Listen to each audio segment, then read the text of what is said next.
Приветствуем вас на канале Раиса Горяченко, дача, сад, огород, цветы. У меня сегодня ответ на ваши вопросы, как я собираю семена чеснока, почему я это делаю и каким образом можно использовать различные способы для того, чтобы сохранить, кстати, не только сохранить сорт, но и получить качественные семена собственные. Потому что многие знают, что можно высаживать чеснок только с помощью зубков. Но при такой ситуации нынешней с семенами и вообще с продукцией вот эта погода очень много изменяет ситуацию. И на рынке будут очень дорогие семена. Но покупала я раньше, у меня несколько сортов, и мне они очень нравятся, те, на которых я остановилась. Что я делаю? Выбираю дни воздуха, земли или огня. В данном случае, да, кроме перехода фаз и кроме полнолуния и новолуния. Можно близко к полнолунию, после полнолуния, это не имеет значения.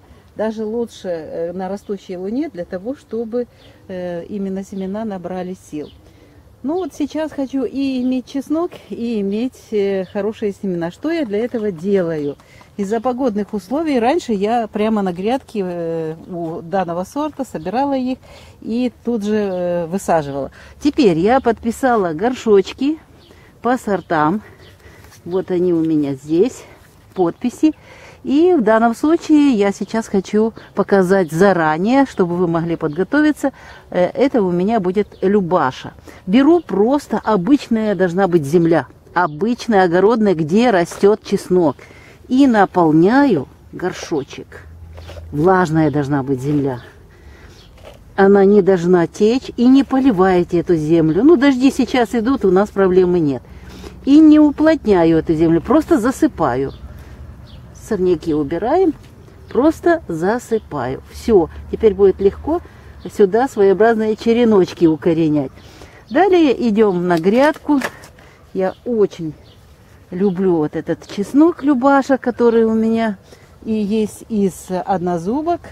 Для чего я сейчас дальше покажу вам, что я делаю и для чего я это делаю. Вот у меня мой чесночок. Вот дальше больше нельзя. Вот смотрите. Уже достаточно набрал чеснок. Сил я уже показывала, как нужно обрезать. Не выдергивать. Нужно обрезку делать. И я обрезаю чуть-чуть выше. Вот так. Видите? Чуть-чуть выше верхнего листка. Для того, чтобы не затекало. Если я обрежу прямо у листка, будет загнивание стрелочки. Вот. Так как я обрезаю не в дни воды, это очень важно, то эта раночка засохнет, и дожди, и все, никто не принесет вот вред этому растению. Так что у нас получится и семена, и вот так вот нарезаю. Пусть это будет разная высота, пусть это будет разная длина этой стрелочки. Потом я, не потом, а прямо сейчас покажу, как в прошлом году из этих вот прекрасных семенных коробочек, таких стрелочек созревают с помощью вот именно отсюда идут все питательные вещества и созревает воздушка, воздушные семена. Что я делаю дальше? Чтобы не терять время, идемте дальше к горшочку.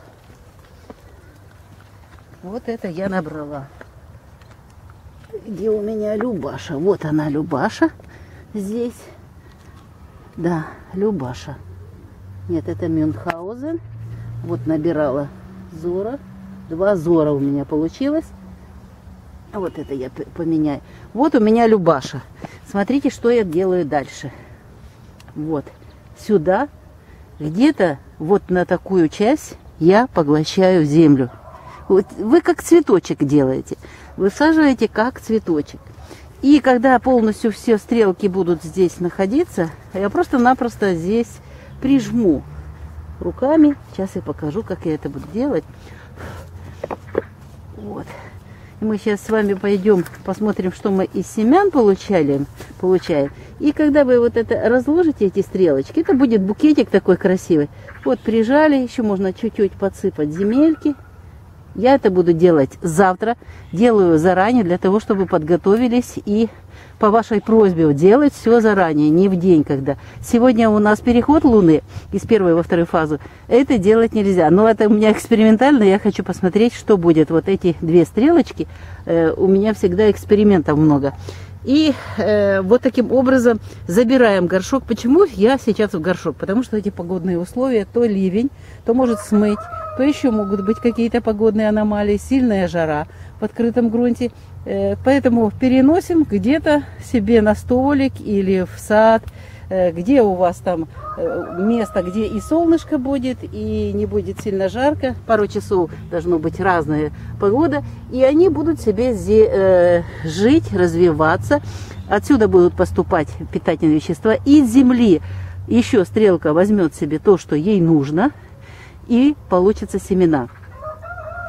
Вот смотрите, это в прошлом году осенью, я раньше сею, у меня есть в плейлисте «Чеснок и лук», есть видео, что я делаю осенью. Так как это зимой чесночок, естественно, вот после дождей, конечно, надо прорабатывать. Но вот я хочу просто вам показать. Вот он уже начинает засыхать. Вот какие я получаю однозубки. Видите? Сейчас еще несколько штучек достану, вот, чтобы видели. Какие получаются однозубочки. Их. Как я сею, что я сею. Видите, вот смотрите, какая красота. Вот. Видно? Думаю, должно быть видно. Вот. Видите, какие однозубочки. И вот с этих однозубков уже осенью этого года я посажу и получу уже луковичку чеснока, которая будет иметь уже вот эти зубчики. Но вот это вот в течение года, за год я вот получаю из той воздушки, которая у нас появится из вот этих воздушных стрелок, вот получается вот в течение года вот такой лучок, чесночок. И следующий год у меня уже будет равноценный, полноценный чеснок свой. Причем эти семена здоровые получаются. Я сейчас спрячу обратно это все.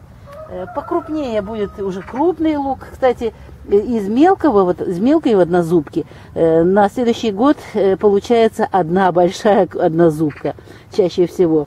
А вот с крупного получается уже вот такой хороший полноценный чеснок с зубками.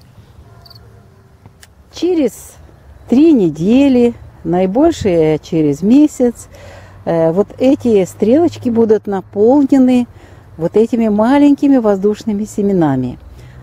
Эти воздушные семена, если оставить в огороде, и когда не увидишь, бывает, что не пришел вовремя, лопается вот эта стрелочка от количества этих прекрасных семян и рассыпается на землю. Не хочется терять семена, и в данном случае сейчас эти прекрасные сорта, я хочу их из-за погодных условий сохранить и их обезопасить, чтобы они не рассыпались, всегда, чтобы они были на виду. Что я делаю дальше? А дальше, когда уже стрелка высыхает, отдает полностью все соки. Кстати, в горшке земля, если будет уже засыхать, можно немножко увлажнять землю. Но слегка, немного. Снова же по календарю.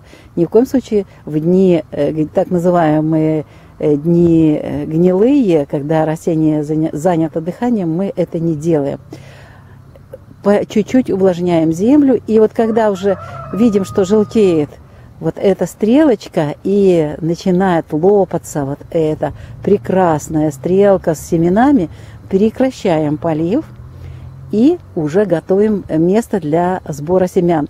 Ну, где надо что-то, или же это должно быть место, где вы потом можете метелочкой аккуратненько собрать все семена, или же это будет где-то какой-то, застелите, допустим, ткань старую или бумагу, и вот туда семена будут высыпаться.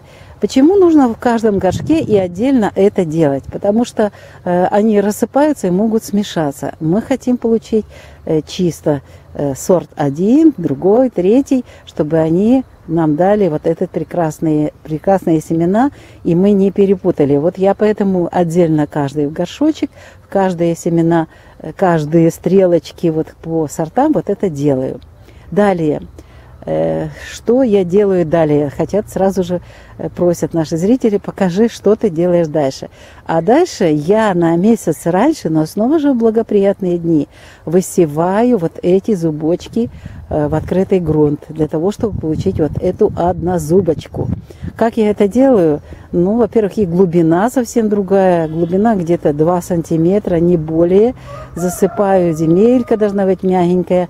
Вот они у меня вот так вот сеются, закрываются. Почему раньше? Потому что они должны более адаптироваться быстрее к погодным условиям.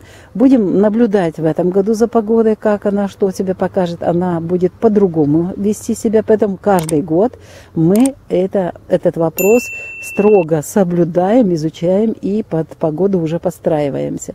Ну и, естественно, высевать нужно вот эти семена в дни, когда вот очень хорошие благоприятные дни, это дни корня, козерог или телец на убывающей луне, или же сразу же после сожженного пути полнолуния, если выпадают эти периоды, я тоже использую для посева чеснока, ну и лука, всех вот этих корнеплодных, которые озимые. Ну что ж, мы завершаем эту тему. Я надеюсь, ответила на ваши вопросы. Если появляются новые вопросы, не стесняйтесь, пишите, говорите. И обязательно следите за тем, вот начинает закругляться вот эта стрелочка. Это время для того, чтобы уже срезать эту стрелку и готовить ее к семенам. Вот они уже вот так закрутили, вот это колечко сделали, все. Это значит пора. И выбираем хороший день. В ближайшие дни у нас вот на юге это будет знак стихии воздуха. Это весы. Это хороший знак. Раночка заживает очень хорошо. И здесь у нас в горшке не текучая вода. И ни в коем случае вот просто земля из огорода. Нормально будет происходить вот этот процесс, стрелка не будет укореняться, стрелка не будет ничего делать, не расти, а просто будет подпитку иметь из земли и удерживать, там будет вот подпитка, даже может быть и какие-то питательные вещества пойдут, вот. Но самое главное находится вот в этом месте, вот этой стрелочки, материнская стрелочка, которая будет питать и готовить нам вот эти семена. Раиса Кириченко, Александр Волик подготовили это видео, ответ на ваши вопросы. Мы прощаемся. До следующего видео. Всего самого доброго вам.